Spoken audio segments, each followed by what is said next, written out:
ഒരു ജഡ്ജിയുടെ വീട്ടിലെ അടച്ചിട്ട മുറിയിൽ നിന്നും നോട്ടുകെട്ടുകൾ കണ്ടെത്തിയത് നീതിപീഠത്തെ തന്നെ ചോദ്യം ചെയ്ത സംഭവമായിരുന്നു. ഒരു നീതിപാലകൻ നീതിയുടെ അതിർവരവിനപ്പുറം തകർത്തെറിഞ്ഞുകൊണ്ട് തന്റെ ഒഴിഞ്ഞുമുറിയിൽ കുത്തി നിറച്ചത് 15 കോടി രൂപയാണ്. പണം കത്തിക്കരിഞ്ഞ നിലയിൽ കണ്ടെത്തിയിട്ടും പോലീസ് ഉൾപ്പെടെയുള്ളവർ മലക്കം മറിഞ്ഞത് നാം കണ്ടതാണ്. എന്നാൽ അന്ന് മലക്കം മറിഞ്ഞ മൊഴിയെല്ലാം ഇന്ന് തിരിഞ്ഞിരിക്കുകയാണ്. യശ്വന്ത് വർമ്മയുടെ വീട്ടിൽ പണം നിറച്ച ചാക്കുകൾ ഉണ്ടായിരുന്നു എന്ന മൊഴി നൽകിയിരിക്കുകയാണ്. ദില്ലി പോലീസ്, അഗ്നിശമന സേന എന്നിവയിലെ അംഗങ്ങളാണ് മൊഴി നൽകിയത്. ജഡ്ജിയുടെ വീട്ടിൽ നിന്നും കണക്കിൽപ്പെടാത്ത പണം കണ്ടെത്തിയെന്ന വാർത്ത വിവാദമായതോടെയാണ് പണം കിട്ടിയില്ല എന്ന് വ്യക്തമാക്കി ഫയർഫോഴ്സ് നേരത്തെ രംഗത്ത് വന്നിരുന്നത്. എന്നാൽ ജഡ്ജിയുടെ വീട്ടിൽ പണം ഉണ്ടായിരുന്നു എന്നാണ് ഇപ്പോൾ ഉദ്യോഗസ്ഥർ നൽകിയ മൊഴി. അതേസമയം പണം കണ്ടെത്തിയിട്ടും പിടിച്ചെടുക്കാത്തത് എന്തെന്ന് സുപ്രീം കോടതി നിയോഗിച്ച സമിതി ചോദിച്ചപ്പോൾ കേസില്ലാത്തതുകൊണ്ട് പിടിച്ചെടുക്കാൻ കഴിയില്ല എന്നായിരുന്നു ദില്ലി പോലീസ് കമ്മീഷണർ നൽകിയ മറുപടി.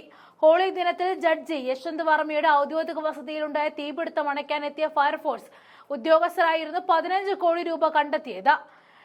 എന്നാൽ ആ വാർത്ത വലിയ ചർച്ചയായതോടെ ജഡ്ജിയുടെ വസതിയിൽ നിന്നും ഫയർഫോഴ്സ് പണം കണ്ടെത്തിയിട്ടില്ല എന്നും 15 മിനിറ്റിനുള്ളിൽ തീ അണച്ചുവെന്നും സ്റ്റേഷനറി സാധനങ്ങൾക്കാണ് തീ പിടിച്ചതെന്നും വിശദീകരിച്ച ഫയർഫോഴ്സ് മേധാവി അതുൽ ഖാർഗ് രംഗത്ത് വന്നിരുന്നു.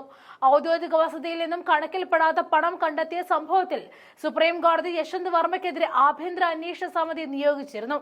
സംഭവത്തെ തുടർന്ന് ജസ്റ്റിസ് യശ്വന്ത് വർമ്മയെ അലഹബാദ് ഹൈക്കോടതിയിലേക്ക് സ്ഥലവും മാറ്റി. അന്വേഷണ സമിതിയുടെ മൊഴിയെടുക്കലാണ് ഇപ്പോൾ പുതിയ വെളിപ്പെടുത്തലിൽ ഉണ്ടായിരിക്കുന്നത്. തീപിടുത്തത്തിൽ ചാക്കുകെട്ടുകളിലായിട്ടായിരുന്നു പണം കത്തി നശിച്ചുവെന്നും ഇതിന്റെ വീഡിയോ ഫയർഫോഴ്സ് ഉദ്യോഗസ്ഥർ മൊബൈലിൽ പകർത്തിയിരുന്നുവെന്നും, എന്നാൽ വീഡിയോ തെറ്റായ കൈകളിൽ എത്താതിരിക്കാനായി ഉന്നത ഉദ്യോഗസ്ഥരുടെ നിർദ്ദേശപ്രകാരം അവർ ഡിലീറ്റ് ചെയ്തെന്നും ഉദ്യോഗസ്ഥർ മൊഴി നൽകിയെന്നാണ് റിപ്പോർട്ടുകൾ.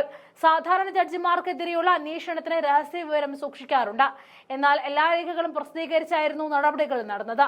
ഇപ്പോൾ മൊഴി വന്ന അടിസ്ഥാനത്തിൽ യശ്വന്ത് വർമ്മയെ സുപ്രീം കോടതി കൊളീജിയം ഇംപീച്ച്മെന്റ് നടപടിയിലേക്ക് കടക്കാനായിരിക്കും സാധ്യത.